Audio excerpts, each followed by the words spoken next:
Hey guys, welcome back to the Cast Spear podcast. My name is John, and today we have back on the show Big Jake Lord. You can find him on Instagram. He's a freshwater spearo based in Utah. Welcome back to the show, Jake. Sweet, thanks for having me. I appreciate it. Absolutely. So today we're going to cover all things freshwater spearfishing obstacles. So Jake, what? Let's start with the first one, the one that most people are probably going to face when they get in the water. It's dealing with the cold. What are some tips and tactics you can do to keep warm?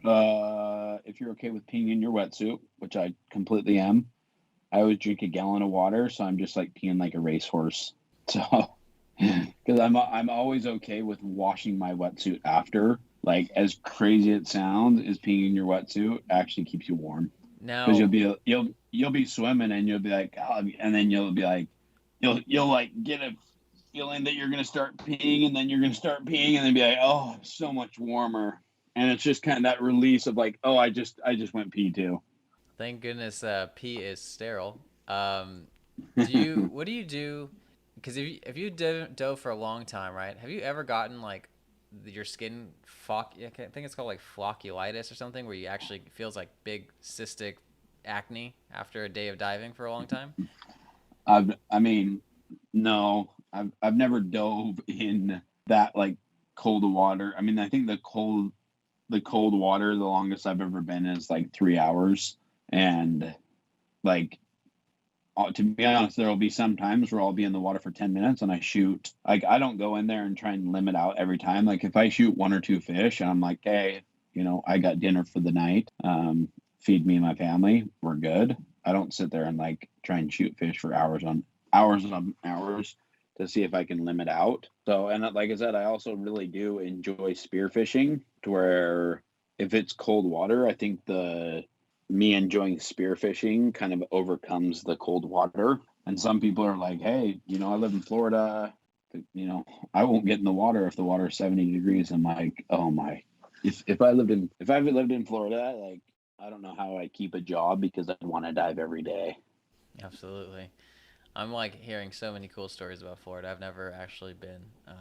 I hear it's just so fishy. I got to see it for myself.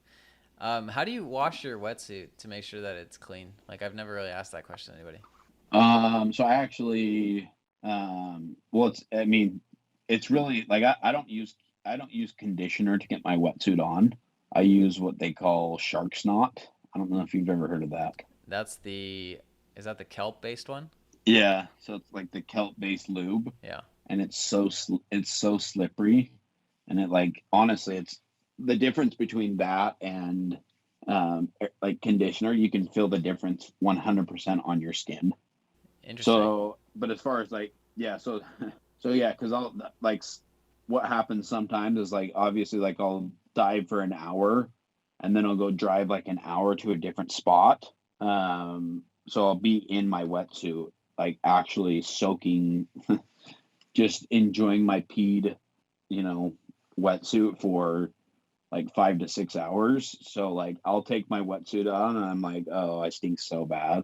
But yeah, I usually just I'll sometimes even grab laundry detergent and just wash it by hand and like in the sink and then just air dry it. Okay, cool.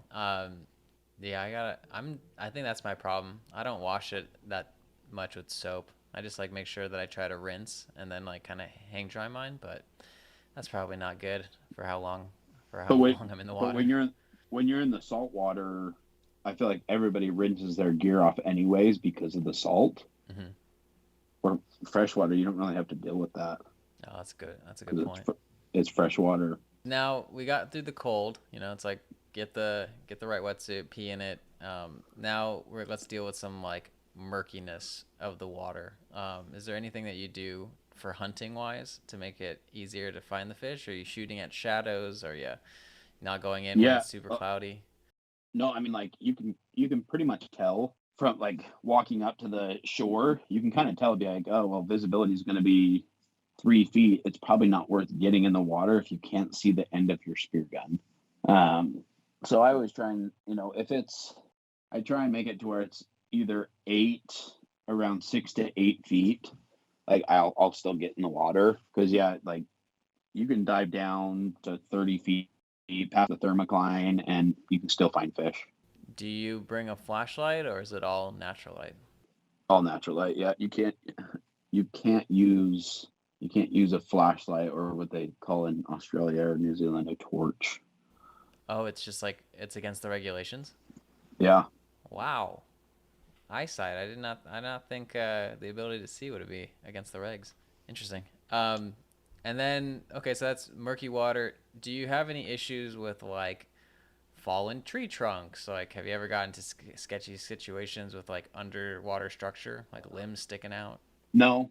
I mean, kind of like the ocean. Those are like the things you actually look for because you'll find fish that will be under like a big fallen tree or anywhere any structure. I feel like you're gonna find fish. Do you use a reel on your spear gun, or is it all Footline? I mean, dude, sometimes I don't even use. I just use like because our fish aren't like saltwater fish where they're gonna take your reel or your float line. Sometimes I'll just tie my um, I'll double wrap and just tie it to my spear gun and just do like a bungee on my spear gun. Oh yeah, that makes a lot of sense. And then is it always slip tip, or is it the fish trout has a hard enough flesh? No, dude, trout are actually super soft. Okay, So yeah, so their flesh are super soft, rainbow especially. So I always do slip tip. nice, nice. Do you have a Or favorite no, slip no, tip? no, no. Sorry. I always do flopper. Oh, you do flopper. Okay, I always do flopper. Yep. so the flopper doesn't rip the skin, or it doesn't And hurt the soft flesh. no, it does, but I feel like the I've done a slip tip in saltwater or freshwater, and it rips it more than a flopper does. Really Hmm. interesting. Oh, that's good to know. Because over here, it's like the general consensus, like the soft flesh fish in saltwater is the white sea bass, and there's a few guys who'll use a flopper, but most of them will be like, oh, if you don't use the slip tip, it's just gonna rip right out. So, but I'm also thinking it's like that fish is considerably bigger than even like the largest lake Oh trout, yeah. so it might be just different mechanics at that point. Uh huh. And then when we're talking about cold water, you say you've gone into the water with ice and high elevations. Is there any kind of like things to consider there for safety? Um.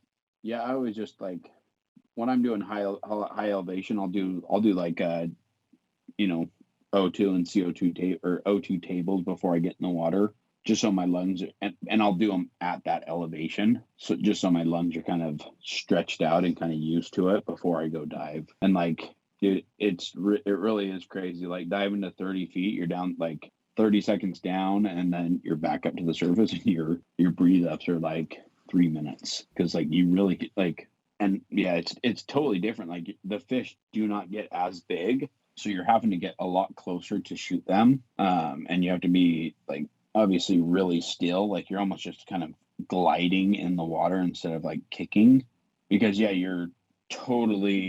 your oxygen consumption is way different than, I mean, when you're at 11,000 feet, that's the highest I've ever spearfished. It's totally different even from 4,000 feet. That Like you can boggles definitely my mind. you can feel the thin air at 11,000 feet. And there's only a couple places that I found in the United States that you can, yeah, like I'm hiking in my wetsuit sweating my ass off. Like I'm in a 5 mil open cell Farmer John. I've got a backpack on, like hiked. I think I've hiked 3 or 4 miles in my wetsuit, and I'm just sweating. I'm just like, like can't wait to get in the water. Dude, I want to join you. I've grown up backpacking in the backcountry of Yosemite and going to those elevations, and I get tired just fly fishing. I can't even imagine trying to do a breathe up and diving at some of those alpine lakes. But I want to Yeah, I join you, man. mean, That sounds great. yeah, it is fun. Come on out. And I guess the last thing would be, well, actually, I think we covered it all. Is there anything else you want people to know about these different freshwater tips? No, I think I mean I'll do no stay warm. Yeah, I'll do like a hand warmers, and I'll put them in a baggie, and just, put them around my body. Oh, I like that. Oh, that's what I was going to ask you. I know that you said, do you have like a certain protocol for those breathe up tables, and do you stretch also in addition to that? I do. Yeah. So I'll stretch right before I get in water and just get my diaphragm stretched out. Just so and like I said, I try and be as safe as possible. And I know like everybody tells me like, hey, don't dive alone, don't dive alone. But like, I'm like, you're more than welcome to come dive 11,000 feet and the water's 38 degrees. Like, and they're like, oh no, I don't want to do that. That's too crazy.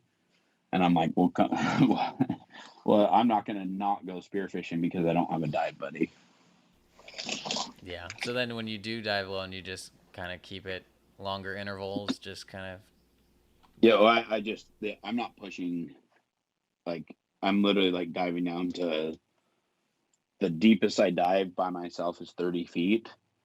And, like, I'm not staying down there very long. Perfect. All right, guys. Well, that does it for this episode. Tomorrow, we're going to cover all the different freshwater species. Thanks for being on the show, Jake. Hey, guys. One more thing before you go. You can subscribe to this podcast on Apple Podcasts, Spotify, and your favorite podcast app. And if you like the podcast, please consider rating it on Apple Podcasts and leaving a review. This helps other people find the show. Thanks.